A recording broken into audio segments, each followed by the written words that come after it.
The test is in 4 parts: Part 1, Part 2, Part 3, and Part 4. Now look at Part 1. Part 1. You will hear a student and an advisor talking about facilities at a college. First, you have some time to look at questions 1 to 5.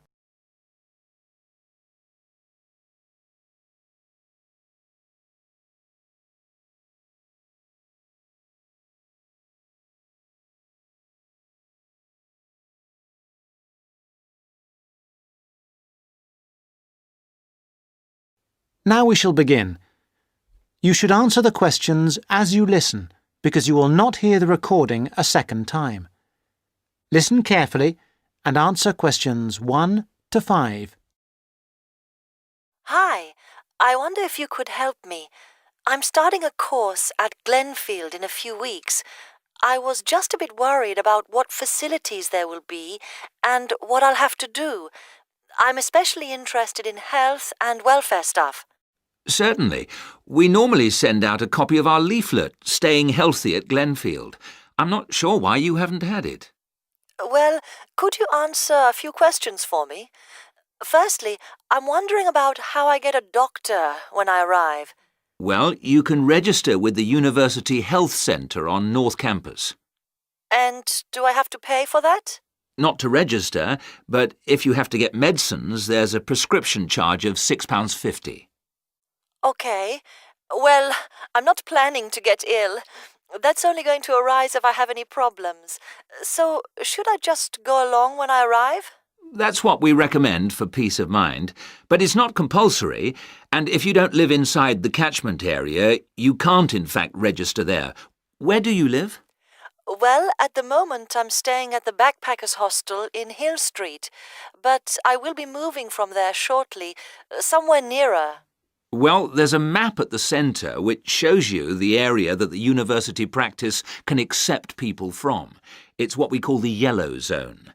If you live outside that area, you have to find another medical centre to register with. It sounds like I'll only qualify after I move. I think you might be right. Then, in addition to the health centre, there's a free counselling service for all students situated on the North Campus. You don't have to register. They also have drop-in sessions. I say it's free, but that's only for up to 8 sessions. Beyond that, they normally refer people elsewhere. Sounds serious. Well, it's not just for big problems. People go there for advice on housing, workload, whatever, really. They can even arrange financial help.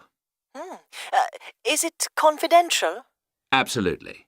Then again, a lot of students prefer to phone the Nightline service, which is run from an office on the central campus. They don't really encourage people to drop in. I see. So it's basically a free phone line. The number, if you want to make a note, is 0900 762 5913. I'll say it again. 0900 762 5913. Fine. Well, I hope I won't need any of these.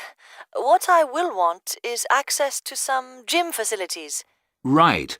Well, you'll find those on the South Campus in the Sports Centre. It's great, but it's not free. You have to present your student card and pay a fee of £22 to get a pass. But that will last you for the whole year. Before you hear the rest of the conversation, you have some time to look at questions 6 to 10.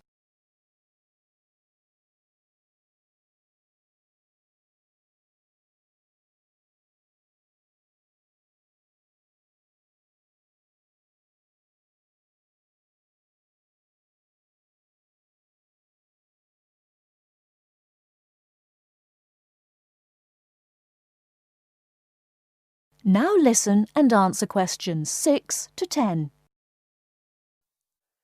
Is this information on the website? I'm afraid not.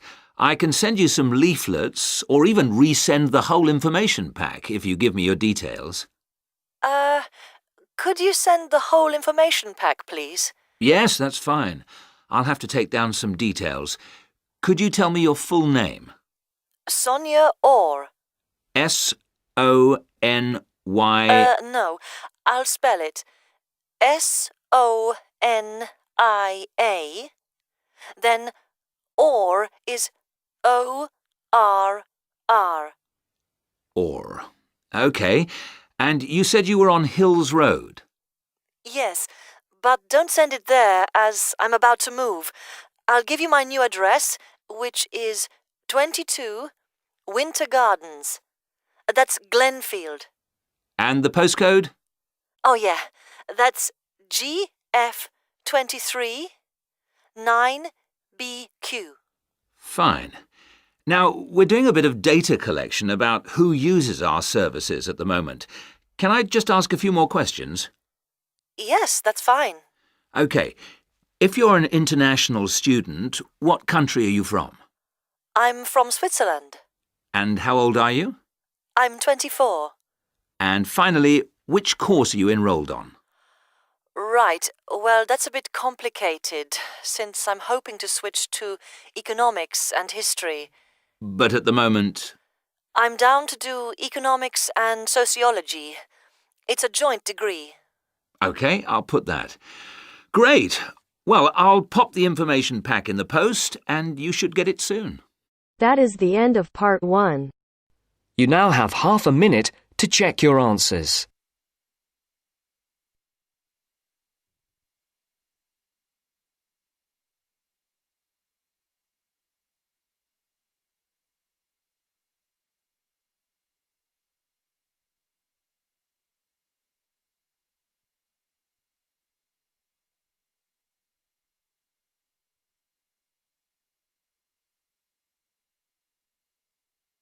Now turns to part 2. Part 2. You will hear a tour guide welcoming a group of visitors to the British Library and telling them about the library and what they will see there. First, you have some time to look at questions 11 to 15.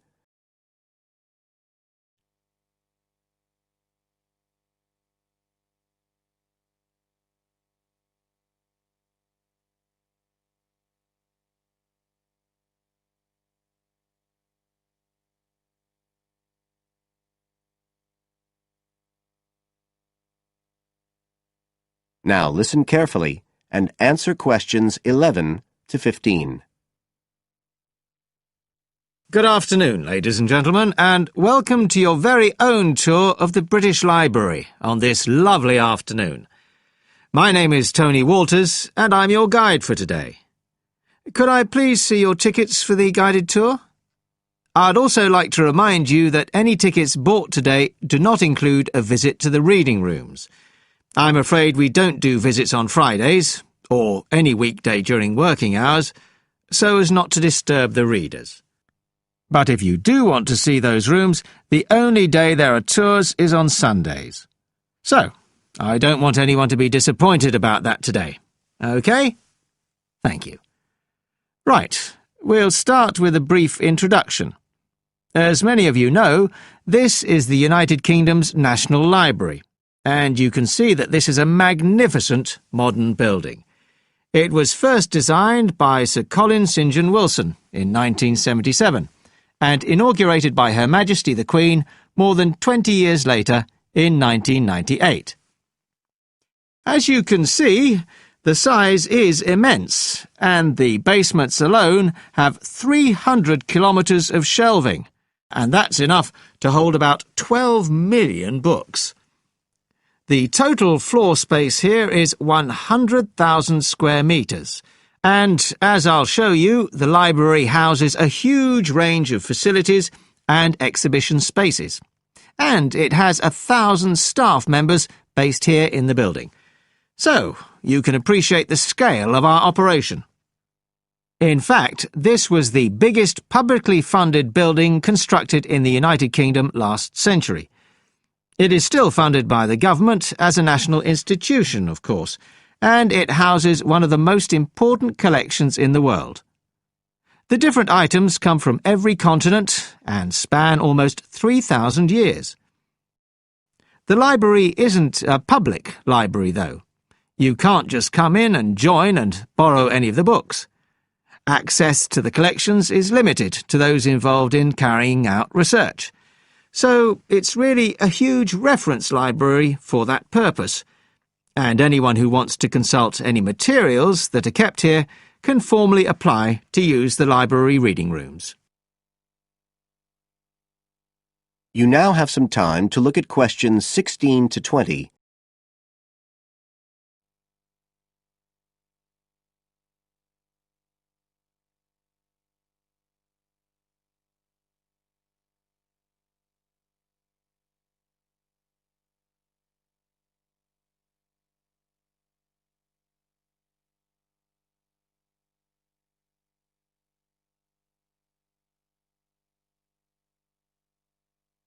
Now listen and answer questions 16 to 20.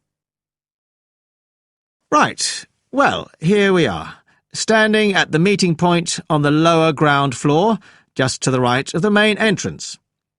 I've given you all a plan of the building so that we can orientate ourselves and get an idea of where we'll be going.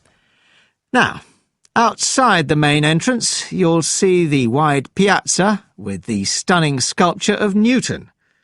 The sculptor was Paolozzi, but it's based on the famous image by William Blake, and it's definitely worth a closer look. On the other side of the piazza from the statue is the conference centre, which is used for all kinds of international conventions. We'll take a quick look inside at the end of our tour. Looking ahead of us now, you'll see that we're standing opposite the staircase down to the basement, where you'll find the cloakroom, and to the left of that, we have the information desk, where you can find out about any current exhibitions, the times of the tours, and anything you need to know, if you don't have a tour guide. As you can see, on this lower ground floor, we also have a bookshop. That's the area over to the left of the main entrance. You'll be free to browse there when we get back to the ground floor.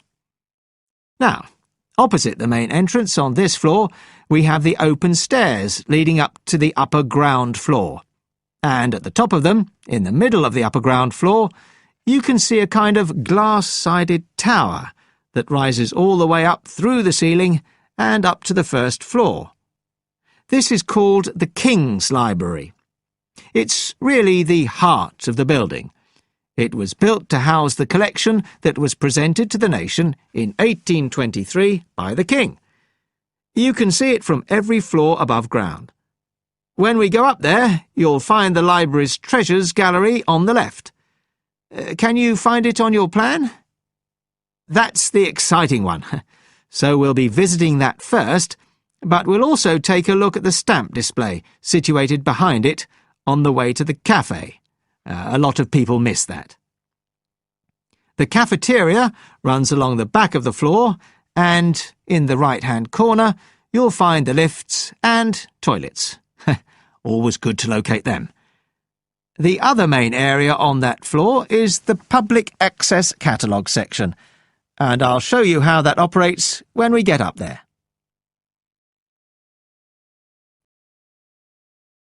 That is the end of part 2.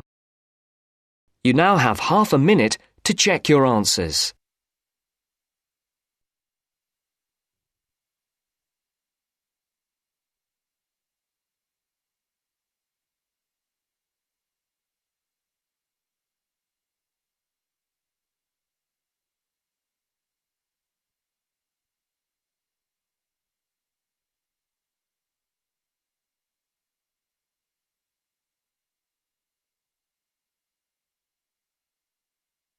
Now turns to part 3. Part 3. You will hear two students discussing the subject of rock art.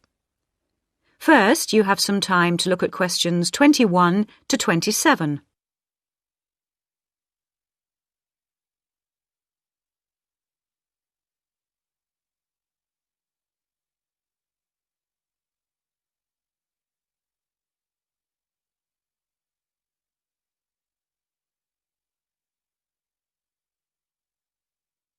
Now listen carefully and answer questions 21 to 27. Hello, David. Oh, hi, Mia. Sorry I'm a bit late. Oh, no problem. Thanks for agreeing to help me with my assignment today. I really needed to go over it with someone. Sure. You were going to talk about European rock art, weren't you? Yes, the rock drawings in the caves of Lascaux in western France. Oh, fantastic. Over 13,000 years old, I believe. What sort of drawings are they? They're drawings of animals on the whole, but you can also find some human representations, as well as some signs. There are roughly 600 drawings at Lascaux. Really? Were they mostly pictures of bulls? Well, no, actually. The animal most depicted was the horse. Have a look at this graph. It shows the distribution of the different animals. You see, first the horse, and then, after that, a sort of prehistoric bull. Oh, OK. That's interesting, isn't it? And the third most commonly drawn creature was the stag. There were some other animals, but these are the main ones. What are the drawings like? I mean, what sort of style? Well, the bulls are depicted very figuratively. They're not very realistic. They're very big by comparison to the other drawings of people and signs. They appear to be almost three-dimensional in some cases, following the contours of the cave walls, but of course they're not. Amazing. Perhaps they felt these animals were the most impressive and needed to be represented like that. Yeah, maybe. The drawings of humans, by contrast, consist of just simple lines, like the stick figures my little sister draws. Perhaps humans were seen as less important. Perhaps. What about the signs? How did they draw them? There doesn't appear to be much evidence of signs, and those that have been found are usually made up of little points. Rather like Aboriginal art from Australia. Yes, something like that, but not as complex, of course. So, apart from the bulls and horses and stags, were there any other creatures depicted? In one or two chambers you do find pictures of fish, but they're quite rare. What sort of size is the cave? It must be quite large to have that many pictures. Well, it's actually a number of interlinking chambers, really. Here's a map showing where the different drawings can be found. Oh, good. Let's have a look at that. The first 20 metres inside the cave slope down very steeply to the first hall in the network. That's called the Great Hall of the Bulls. Here. OK. Then, off to the left, we have the Painted Gallery, which is about 30 metres long and is basically a continuation of this first hall. But further into the cave. Exactly. Then we find a second, lower gallery called the Lateral Passage. This opens off the aisle to the right of the Great Hall of the Bulls. It connects the next chamber with an area known as the Main Gallery. At the end of the Main Gallery is the Chamber of Felines. There are one or two other connecting chambers, but there's no evidence of man having been in these rooms. Before you hear the rest of the discussion, you have some time to look at questions 28 to 30.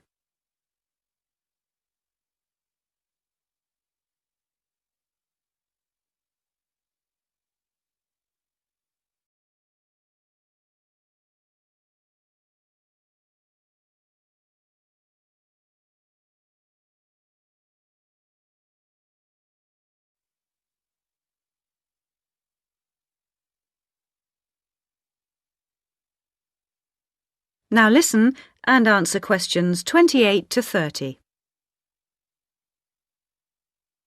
Is the cave open to the public today? Well, no, because after the initial discovery in 1940, it was opened and literally millions of people came through to see the drawings. Then, in the 50s, the experts started to worry about the damage being done to the drawings, and the government finally closed the Lascaux cave in 1963. Is that so? It wasn't really the tourists that were doing the harm, but the fact that after thousands of years the cave was suddenly open to the atmosphere, and so bacteria and fungi started to destroy the pictures. You need a special permit to enter the cave now, and very few people can get that, unless they're scientists or have some official status. It's a shame, but I can see that they had to do something to protect the cave. So that means you can no longer see this rock art? Well, not exactly. What they've done is recreate the drawings in a man-made cave, which you can visit. Oh, brilliant. Yeah, the authorities decided to reproduce the two best sections of the site, so they've created a life-size copy of the Hall of the Bulls and of the Painted Gallery. It's just a cement shell, which corresponds in shape to the interior of the original. So now you can visit the caves without actually harming any of the 13,000-year-old paintings. Mm-hmm.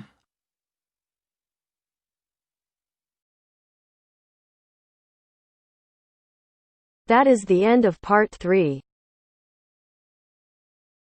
You now have half a minute to check your answers.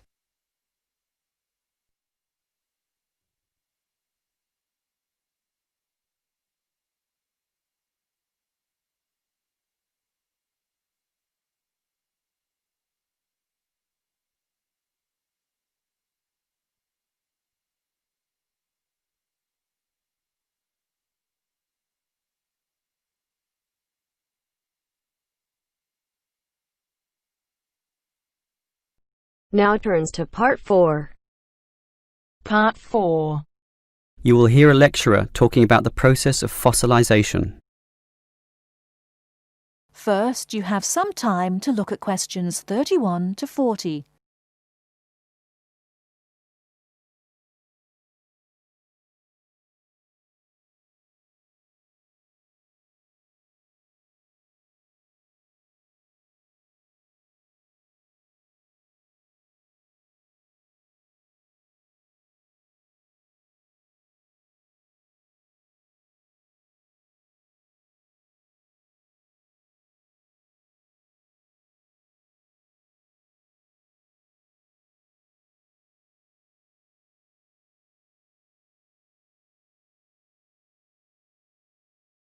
Now listen carefully and answer questions 31 to 40.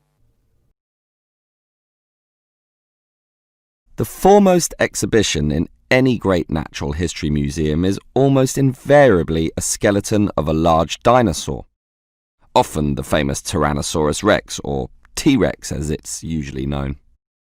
Thus, one would think that these skeletons are plentiful, one for each museum, and more to spare in the basement. Well, here's an interesting fact. Almost every one of those T-Rex skeletons are just copies of the original fossils, and we only have 20 sets of these in the whole world. And the most complete is still missing 1/5 of its bones, and the rest are missing a lot more.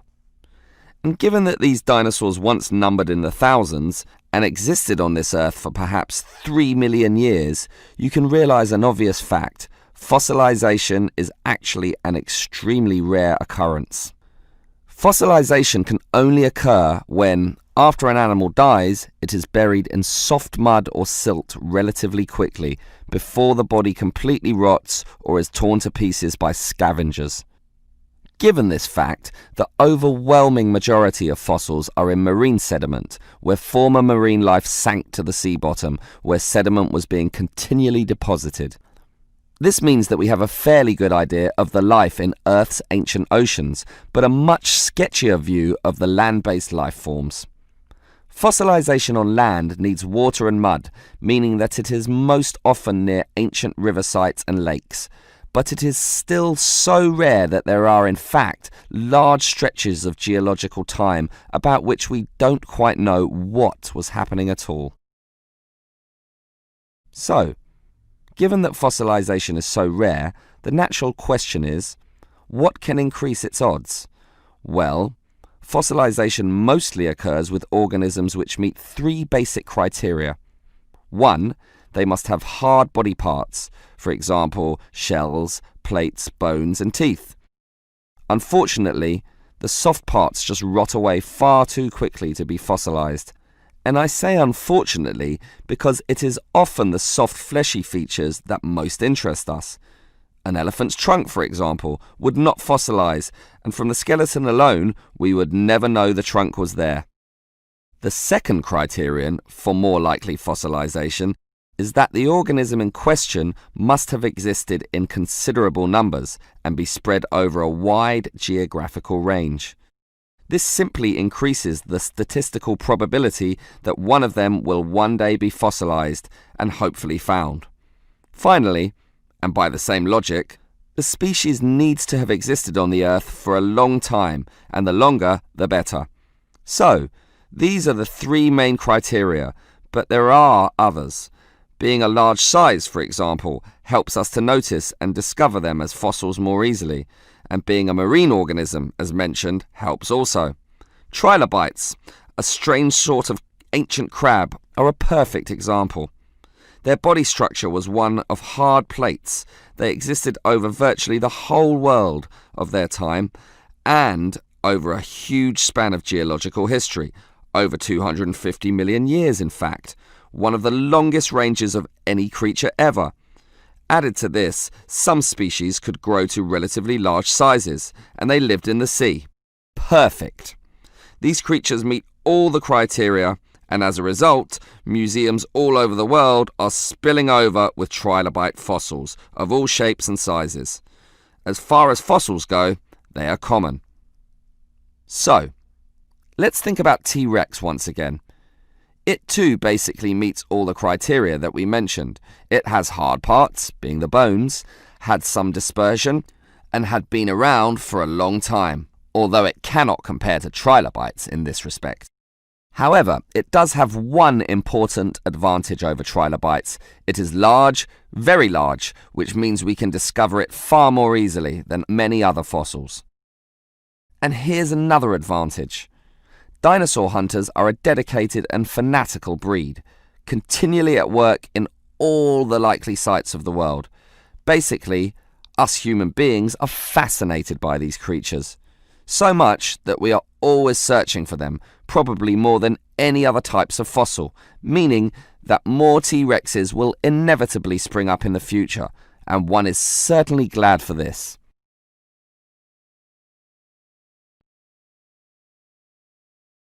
That is the end of part 1. You now have half a minute to check your answers.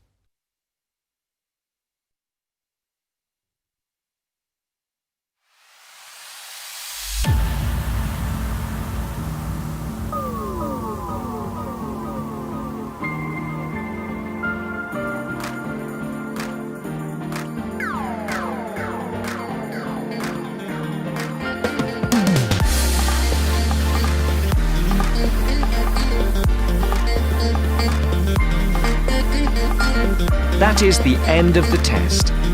You now have 10 minutes to transfer your answers to your Ielts listening answer sheet.